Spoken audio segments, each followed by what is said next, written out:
Astaghfirullahaladzim alladzi la ilaha illa anta wa nabduka wa na'alika wa alayka a'udzubika min syarri ma sana'tu laka bi rahmatika wa a'udzu bi dzambi faghfir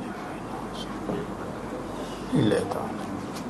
Assalamualaikum warahmatullahi wabarakatuh. Bismillahirrahmanirrahim.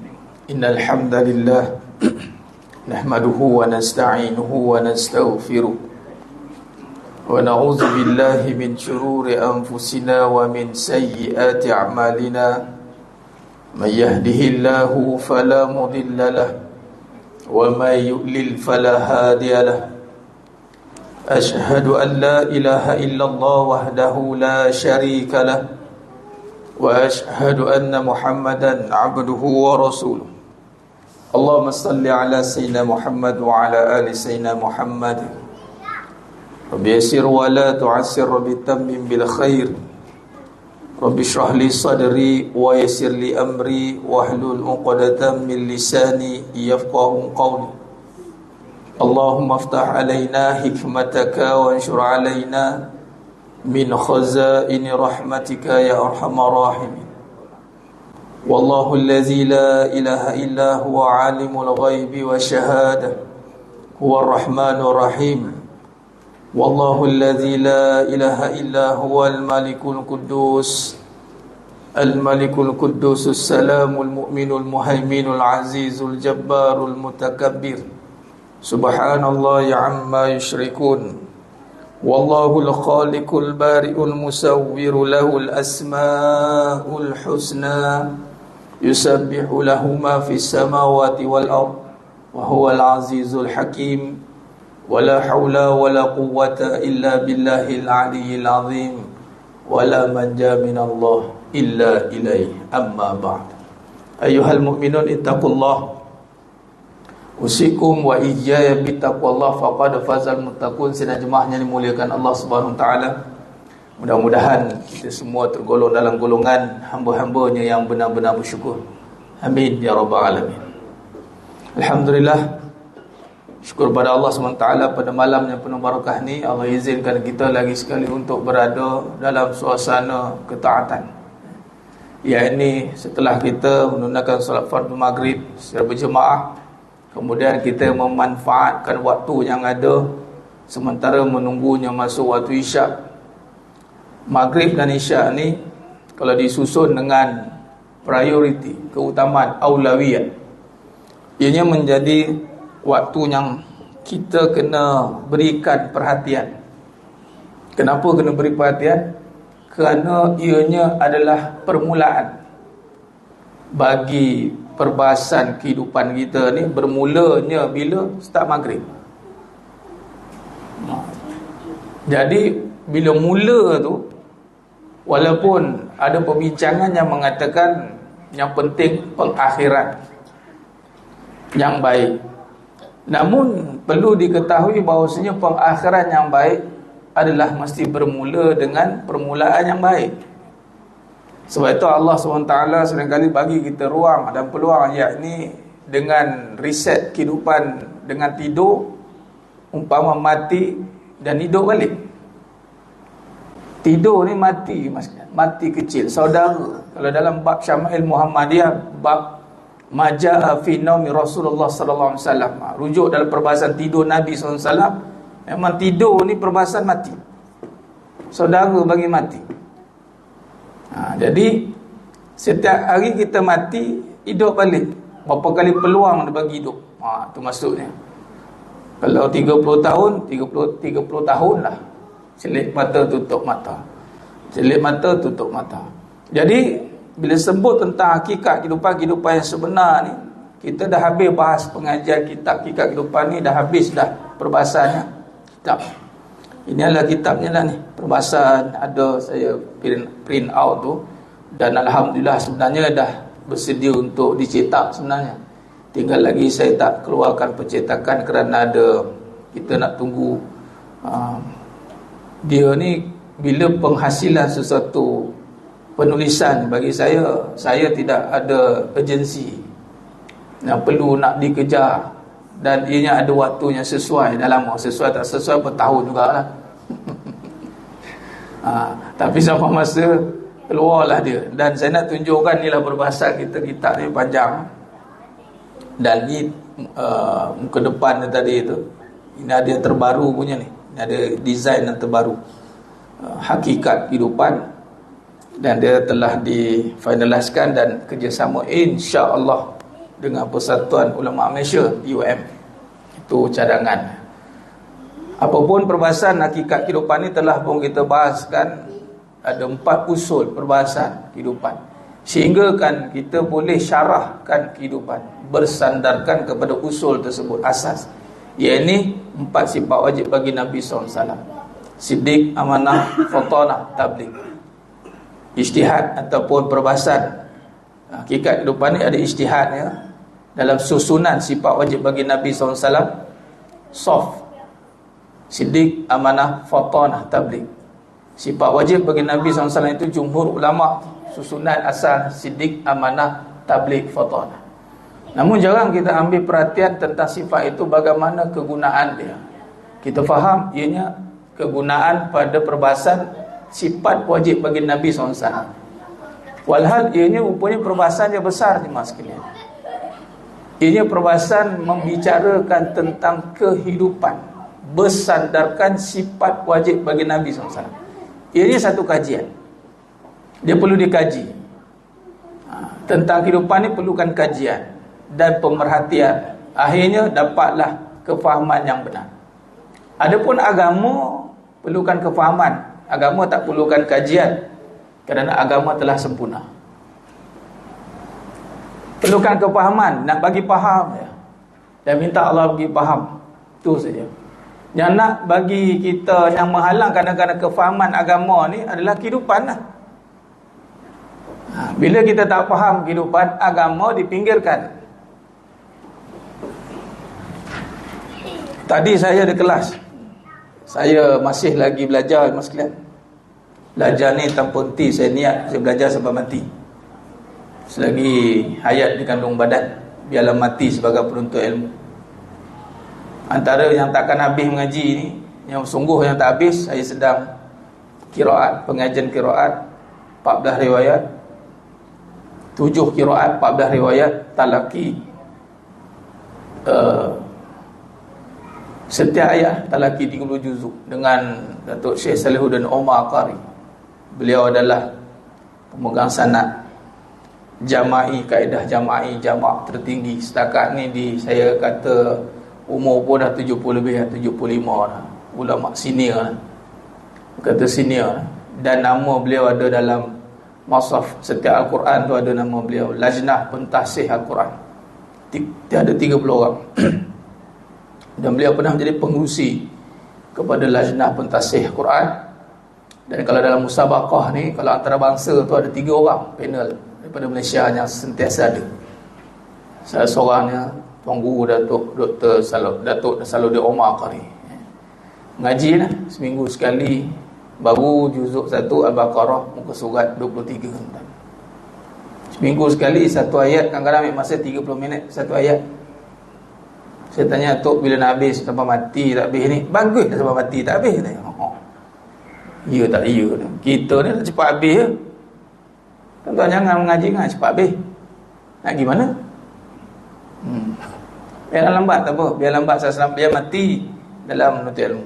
Jadi sambung pula pengajian Allah takdir. Boleh sambung dalam Usuluddin. Sekarang tengah buat Usuluddin. Nak kaitkan tentang agama kehidupan tadi ni. Tadi dengan Dr. Zulfahmi, perbahasan tentang orientalis. Untuk pernah dengar perkataan orientalis? Tahu apa itu orientalis? Orientalis ni adalah sarjana barat, orang barat, orang kafir lah, kafir. Boleh sebut ke kafir? Apa tak boleh lah. Kuliah ayyuhal kafirun. Betul lah tu. Cuma jangan hina sudah. Kita tak hina. Perkataan tu adalah Quran. Dia tak ada panggil kuliah ayyuhal muslimun, tak ada. La mu'minun, tak ada. Kafirun. Jadi sarjana barat yang kafir mengkaji tentang Islam dan ketimuran. Dan kajian mereka ni bukan, bahasa mudah, bukan alang kepalang, bukan kaleng-kaleng. Sehinggalah pada abad ke-10,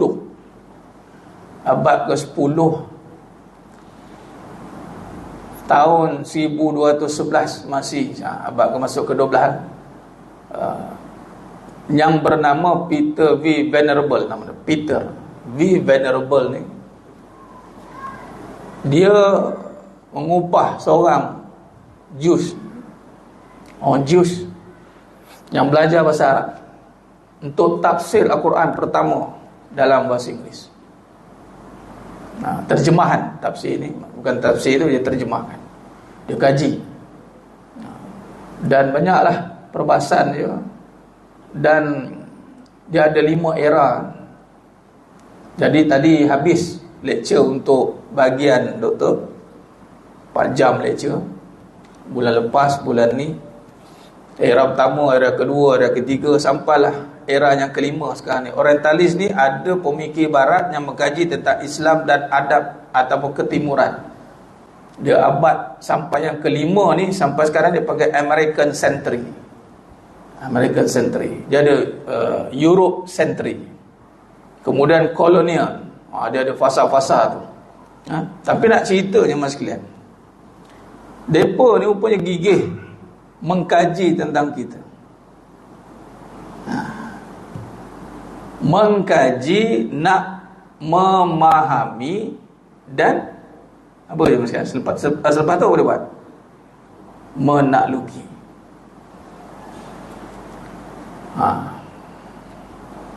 Ada seorang ni nama dia Abdul Ghaffar tadi.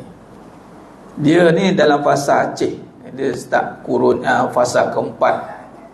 Dia punya kajian tentang Islam ni sampai dia duduk Mekah 8 tahun.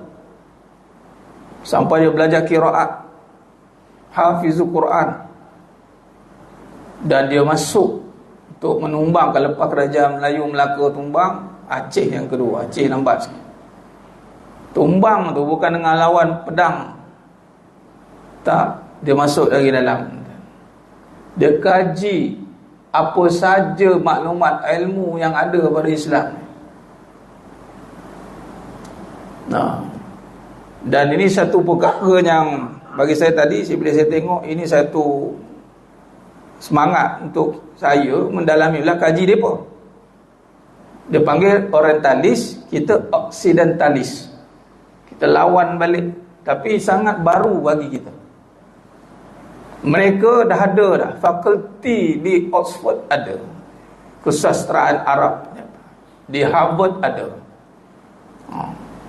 Malah di Oxford tu tahun 1640 mereka buka fakulti untuk kesusastraan Arab. Bayangkan, manuskrip Arab dibawa, Ibn Sina dibawa ke Europe, ke Britain, dia kaji habis-habis. Untuk apa? Untuk mereka menakluki. Dalam satu sudut abad yang ketiga, di situ ada kebaikan, yakni ada setengah pengkaji sarjana barat ni mula peringkat awal mereka pandang serong. Dia ada namanya John Damascus, ini nama-nama John Damascus, Peter Venerable. Ni antara John Damascus ni antara yang membawa satu doktrin yang buruk lah pada Islam ni. Dia berada di zaman Abbasiyah dan dia menjadi ada pangkat pada kerajaan Abbasiyah, dan dia berpaling. Tapi nak ceritanya mas sekalian, ada fasa ketiga ni bagusnya, mereka mula mendapat, bila dia kaji, dia masuk dalam hidup kita orang Islam, dia kaji, dia masuk. Malah yang Abdul Ghaffar tadi nama dia tu, dia berkahwin dengan orang Islam. Dia punya nak tengok hidup orang Islam ni macam mana. Jadi apa yang berlaku adalah kesimpulan tadi, ada sudut pro-nya baik, ada yang kontra-nya. Tapi nak disimpulkan, mereka berjaya menakluki sehingga hari ini kita nampaklah, rupanya tadi perbincangan panjang lah, kita dapat faham satu perkara, kita ni ditakluki kerana mereka memahami pengajian kita. Itu je. Dan bila mereka memahami, termasuklah bila faham, di situlah belajar tentang kelemahan-kelemahan apa yang dilarang oleh Islam. Antara yang dilarang itu adalah perpecahan,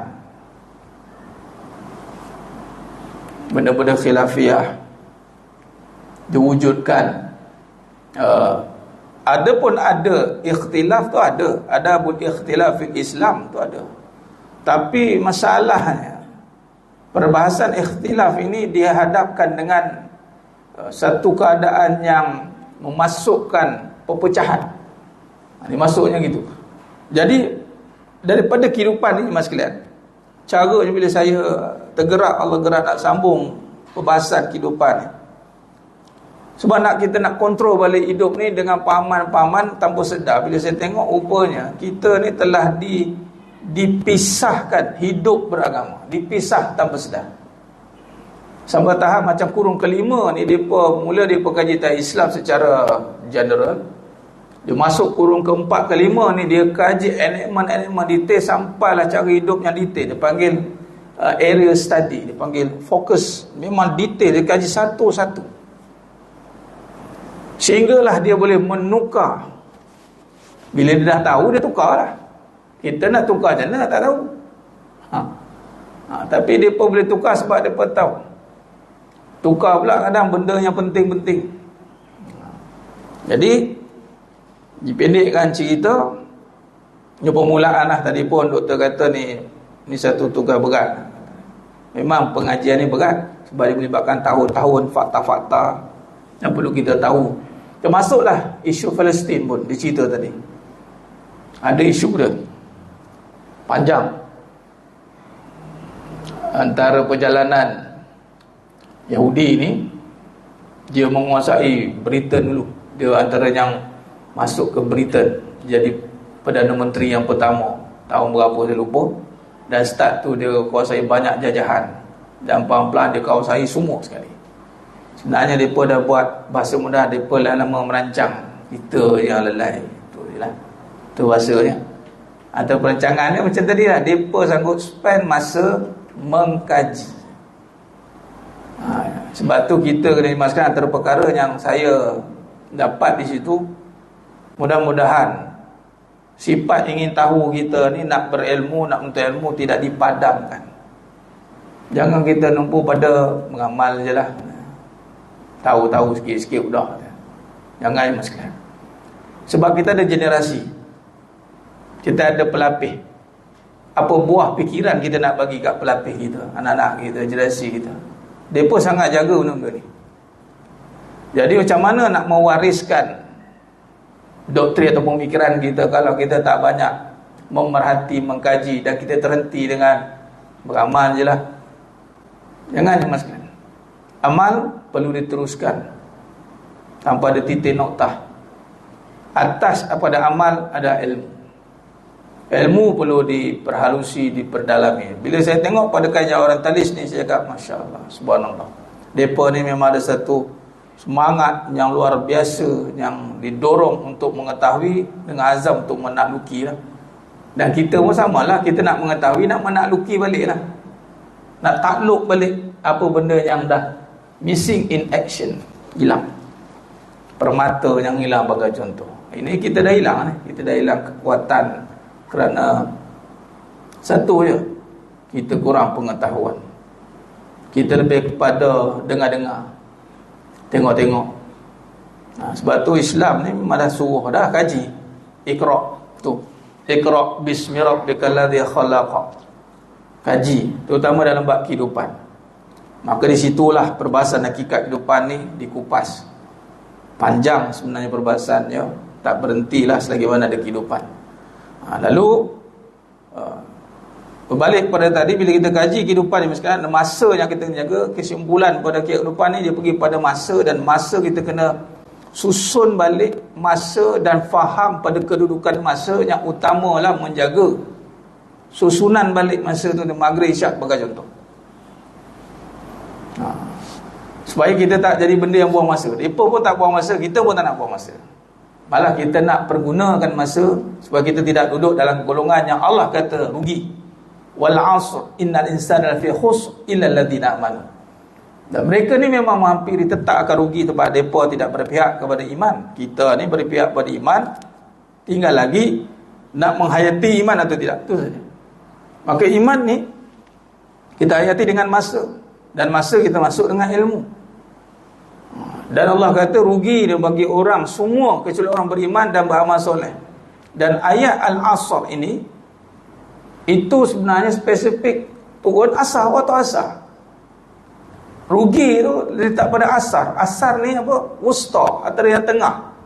Tengah ni kalau tengok jari kita ni, tengah ni sama ada nak jatuh ke kiri ke kanan. Dia tinggi pula tu dia. Dia paling tinggi. Dia kemuncak penat ke kemuncak untuk bermula balik. Yang ada orang dah kemuncak penat, letih petang ni balik kerja, maghrib nyanda. Wow. Kalau maghrib lah dia kena bermula balik hari pertama. Malah kita berazam untuk keluar daripada kehidupan yang rugi. Bagaimana nak keluar daripada kehidupan yang rugi? Memastikan bahawa kita tidak duduk di tempat yang tidak merugikan. Apa dia? Selain pada masjid waktu maghrib. Kadang-kadang orang fikir nak sampai rumah, tak sempat sampai rumah. Padahal bukan rumah kita tu, rumah Allah. Kalau ini boleh disemarakkan balik, maghrib ini mesti kita kena penuhkan balik, maka di sini kita akan nampak kehidupan yang sebenar tu apa. Yang ni masa kita nak ke mana. Okey, kita bekerja-kerjalah. Kalau kerja kita itu jika benar kerana iman, kalau tak nak rugi, mesti maghrib itu membawa ciri iman. Sebab lepas asar maghrib. Maghrib dikaitkan dengan apa? Masjid. Kenapa? Iman tadi. Islam solat. Semua orang Islam solat. Tapi orang beriman solat di masjid. Sebab apa? Innama ya'muru masajidallahi man amana billah. Hanya saja yang layak mengimarahkan rumahku adalah orang yang beriman pada Allah. Jadi maknanya waktu maghrib dia susun masa untuk solat, imarah ke rumah Allah dan amal soleh. Amal soleh apa dia? Ilmu. Jadi lepas solat tak ada benda lain, kena letakkan permulaan hari, kena buat yang utama dan menunjukkan kepentingan. Bagaimana orang pengkaji barat letakkan ilmu ni nak kaji itu sebagai benda yang penting, kita kena bawa perkara ni menjadi yang utama. Alhamdulillah kita hari ni di seluruh utama Selangor maghrib saja dah ada dah halaqah ilmu. Tinggal kita nak ambil saja serius atau tidak, itu saja. Dan kita kena azam begitu jemaah sekalian. Dan inilah hidup kita sebenarnya begitu. Sebab kita ni kena dengan ilmu, masa untuk ilmu. Bila masa solat kemudian ilmu, itu kedudukan kehidupan yang sebenar tu. Sebab yang sebenarnya kita takkan boleh kenal Allah tanpa ilmu. Tak boleh. Betul, Iqra bismi rabbikal ladzi khalaq. Bacalah dengan nama Tuhanmu. Nak baca tu dengan ilmu.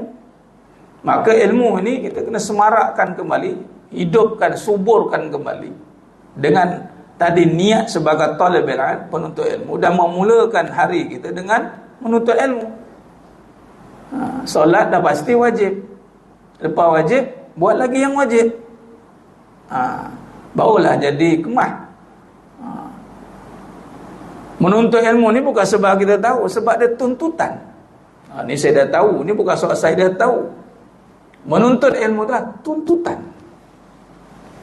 Tuntutan untuk kita meletakkan diri pada suruhan yang sebenar dalam hidup. Sehingga Nabi Adam AS itu dimulakan dengan ilmu. Wa'allama Adam al-asma'a kullaha. Wa'allama Adam al-asma'a kullaha summa aradahum 'alal malaikah. Pertama mula yang bermula pada kejadian manusia itu adalah ilmu. Malah iblis kalah dengan ilmu lah, bukan dengan amal. Amal perbuatan, malah amal yang utama, menuntut ilmu tu amal lah, amal yang utama. Iblis rupanya dia sekadar suruhan tanpa ada kefahaman. Tak ada. Jadi Nabi Adam AS mengungguli, dapat menjadi khalifah kerana ada ilmu. Jadi itu jemaah sekalian. Maka itulah sorotan ataupun pandangan dalam bahasa hakikat kehidupan tu. Dan perbahasan hakikat kehidupan ni, sebelum saya masuk untuk mukadimah perbincangan yang baru ni, dipanggil Lisanul Haq, kalam-kalam kebenaran. Kita akan masuk pada perbahasan baru. Saya nak bawa pada hakikat kehidupan tadi. Bagaimana terjemahan, jadi mas kelas, saya nak bawa bagaimana terjemahan hakikat kehidupan diterjemahkan dalam konteks kehidupan yang dipanggil begini. Amalinya, perbuatan terjemahan dia jadi macam ni. Dia jadi moden ni, maksudnya kita nak bawa kepada perbahasan yang dinamakan pembangunan hidup, pembangunan potensi kehidupan insan. Daripada hakikat kehidupan tadi tu, dia boleh jadi begini, soft. Dia ada formula. Dia adalah pembangunan potensi kehidupan insan. Saya nak bawakan bagaimana perbahasan hakikat kehidupan tu dia membentuk satu formula kaedah. Yang mana kaedah ini kaedah yang membentuk peribadi yang kita nak. Hakikat ni membawa pada tenang, dan tenang ni membawa terjemah sifat Nabi. Bukan sifat diri kita. Diri kita ni berlawanan dengan tenang, ajilah, usah gelisah. Datang Nabi ajar tenang. Tu bahasa mudah. Tak ada ikut aku tak ada. Ikut Nabi. Kalau ikut aku, tu gelisah. Kalau ikut Nabi, tenang. Jadi soft. Bila perbahasan soft ni, sebelum tu SATF ada kajian soft, dia akan jadi lurus lah. Istau sawu sufufakum, luruskan soft. Dia macam baru luar hidup ni, ceritalah ibarat. Ni antara pentakik lah. Ini saya buat, dah ada slide ni, saya tunjuk lah sekejap. Ini almarhum sebelum ni peringkat awal tu, waktu ni langsing lagi lah saya 2013 tu, 2014. Pentakik utama almarhum ni, datang rumah ni, rumah almarhum ni, belakang tu joran tu, jemaah main tu, joran tu tu senjata dia. Sekali dia dapat turun dengan arwah pergi mancing ke Terengganu, taubat lahum dia panggil. Saya lah arwah dia nyemak kaki pancing, memburu, buat pistol ada dalam beg. Pos dia ada pistol kecil si Haji tu datang, sempat jumpa dengan Sebu Sama Datuk Mufti Kelantan. Ni antara best awal lah ni. Best awal ni, mantan mufti kita Datuk Sri Tamyiz, anaknya satu sekolah dengan saya, sampai junior setahun. Baik, ni pentahkik. Sebab apa ada tahkik ni? Sebab kita ada perbahasan yang memerlukan kawaid ni, sidik, amanah, fatonah, tabligh ni. Inilah struktur kehidupan. Kalau tanya apakah struktur kehidupan? Soft. Tajuk kitab perbahasan lepas ni yang kita nak masuk ni, kita nak mendetail, mendalami tentang sidik. Ini benar. Benar ini, yang mana kita nak benarkan, cakap. Lisan. Lepas itu perbahasan lisanul haq. Kalam-kalam yang benar. Sebelum nak bincang kepada taksis pengkhususan satu-satu ni, kita bahaskan semua sekali tu. Ni yang kita panggil hakikat kehidupan tu, soft tu. Itulah hakikat kehidupan kita, soft. Hakikat kehidupan adalah ikut sifat Nabi. Itu sebenar. Hidup kita ni memang kena ikut Nabi. Fattabi'uni yuhibbukumullah. Cuma ikut Nabi ni ada orang bahas, ada yang sunat, ustaz, tak wajib pun. Tak wajib pun. Ada pada perkataan tak wajib pun. Nak kahwin 4 pun tak wajib pun. Contoh kan. Saya cakap tak apalah, kita bahas yang wajib tentang Nabi. Apa yang wajib pada Nabi, kita wajib ikut. Apa wajib? Itu sifat wajib bagi Nabi SAW. Dah terjawab apa? Kena ikut lah. Azan lah. Okay. Bagi azan lah. Semai lagi. Okay. Baik. Maka di sinilah mas sekalian, antaranya kesan kepada perbahasan hakikat kehidupan ni membentuk jiwa lah. Bergunanya lilin kerana cahaya pada apinya, bergunanya manusia kerana cahaya pada jiwa. Bila soft tu, lurus tu, barulah dia punya, orang kata, api tu, spark tu hidup hati. Hati ni hidup, maka dia akan pergi pada perbahasan iman, lisan. lisan. Okey, itu bagi doa azan je.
Allahumma rabb azina wassalatu wa ba'dhu innaka la tughfir.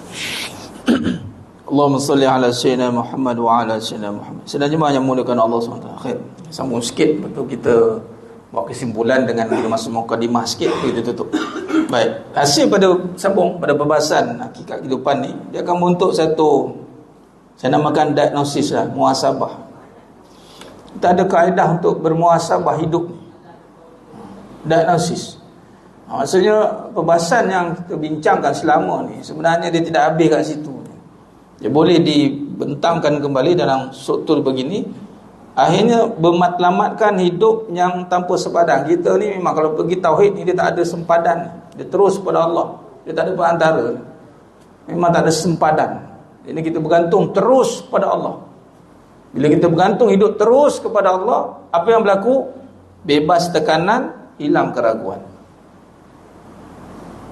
Dia bila dia sempadan ni habis ni. Dia ada tembok pemisah. Bila hidup tidak benar tadi, dia tak mulakan dengan yang benar tadi kan. Ni tak bina ni, tak sidik ni dia tak ada. Maka dia akan berlawan dengan lawan pada sidik, batin. Dia tidak benar, maka hak wal batin.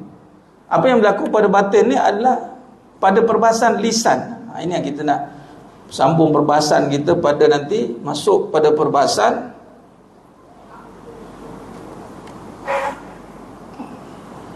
lisanul haq. Saya akan buat slide. Ini kita akan masuk pada perbahasan akan datang.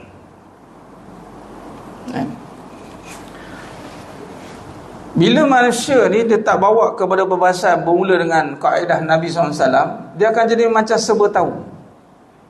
Manusia ni seakan-akan melihat dirinya serba tahu. Sebab ini Allah yang kata, kalla innal insana la yatagha ar-ra'ahu istaghna. Mana pula dia menyangka dia banyak pengalaman. Walau pengalaman belum tentu boleh dijadikan panduan. Belum tentu kalau pengalaman itu tidak bersandarkan kebenaran. Malah ada pengalaman yang terpaksa kita tinggalkan kerana bersalahan dengan syariat. Pengalaman contoh amal-amalan yang khurafat sebagai contoh. Pengalaman-pengalaman disebabkan kita jahil, buat benda yang salah. Maka di sini kita akan lihat bagaimana kita nak mendalami tentang lisan. Bila sidik, soft, Kita nak muhasabah diagnose ni, muhasabah hidup ni, supaya kita tanpa sempadan, kita tak nak bina sempadan, halangan-halangan yang memisahkan kita kepada yang hak, yakni Allah. Akhirnya hidup kita tertekan, akhirnya timbul pelbagai keraguan, was-was. Dan keraguan ni pada apa? Pada balik kepada hubungan tadi dengan Allah. Contoh, ragu dengan rezeki, ragu dengan kasih sayang, ragu dengan kesihatan. Contoh, ya benar hidup ni ada syariat, tapi syariatnya tidak berhakikat, tidak bawa kepada yang hak. Contoh, macam mana nak sembuh kalau tak makan ubat? Nampak? Makan ubat tu boleh lah. Kita faham nak makan ubat, tahu dah. Masalahnya macam mana nak sembuh kalau tak makan ubat? Nampak? Lisan. Dia cakap macam serba tahu, padahal dia tak tahu apa pun. Habis tu doktor suruh makan je lah, sembuh belum tentu. Doktor ni tak sembuh. Tak ada saya cakap sembuh, tak ada saya cakap makan ubat pagi sekali, petang sekali, itu je. Doktor pun tahu. Pagi sekali, petang sekali. Habis antibiotik, habis 7 hari habiskan. Tak ada doktor, awak makan ni sembuh ya. Doktor tak cakap. Siap sains lagi, tanggung sendiri, tu je. Habis ubat syariat, makanlah. Tapi jangan jadi sebut tahu lah. Aku tahulah aku dah makan ubat ni, jadi amboi, dia taukid pula tu. Jadi tengok sekarang ni, aku kemas jalan sebab ubat ni sebab ubat ni habis. Mana kata sebut tahu ni? Walau kita ni bermula dengan satu titik. Kalau titik ni berbahasa kejadian, ada kita bahaskan kejadian pada Siddiq, setitis air mani, setitis. Dengan satu titik tu, huruf bak titik. Ini kita kaji bila masuk lisan ni, dia bukanlah mendalam, tapi kita dah memperhalusi. Daripada setitik tu, tiba-tiba kita boleh cakap banyak tu. Bukan sebab kita tahu banyak, dia beri peluang untuk bertitik tu, banyak titik, sehingga jadi satu garis. Bukan kita tahu pun. Alam al-insana man lam ya'lam, dah tahu dah, Allah kata kan. Tapi kadang kita bercakap, macam-macam tafsiran dapat dibuat, tidak bersandar balik kepada soft. Jadi kesimpulan ni mas-sekalian, kita akan sambung nanti puasa datang.